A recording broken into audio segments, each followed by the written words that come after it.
everyone, andito na naman si inang nyo. Gagawa na naman ako ng bag. Yung lalagyan ng baon or baonan.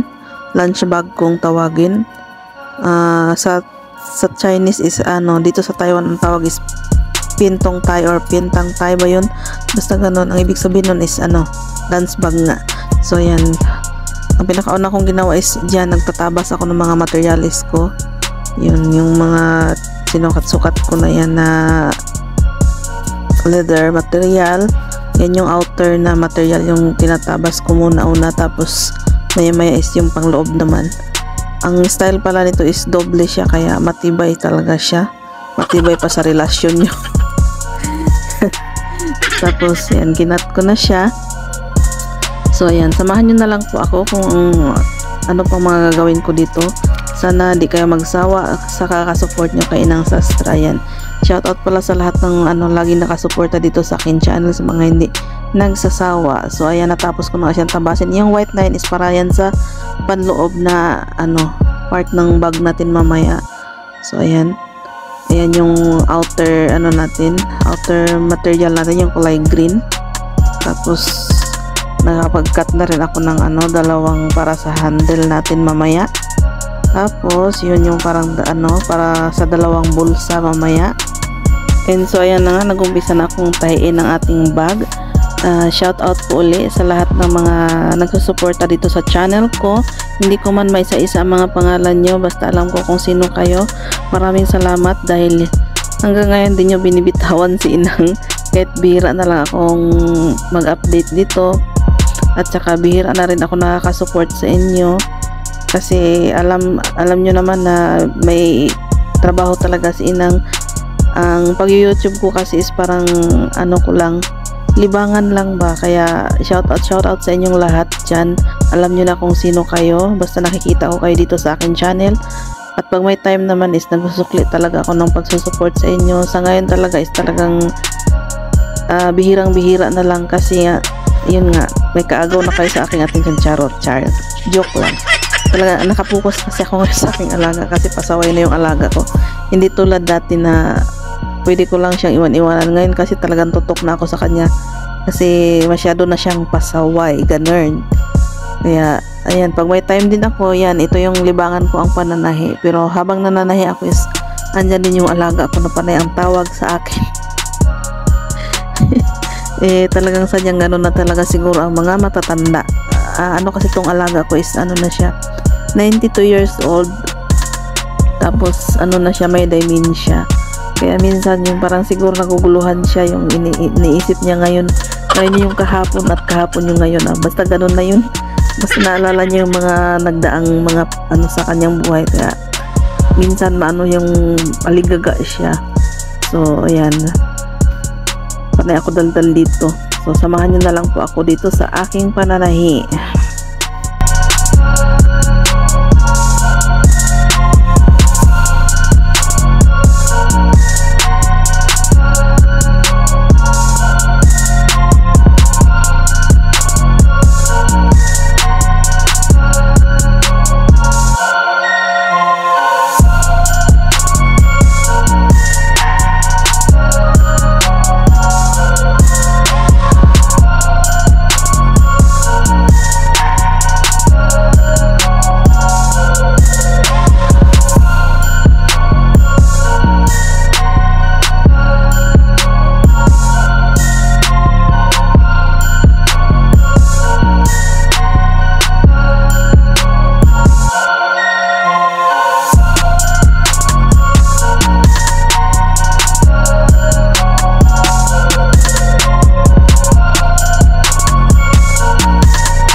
After how many hours guys, ayan, tapos na ang aking nagawa na bag.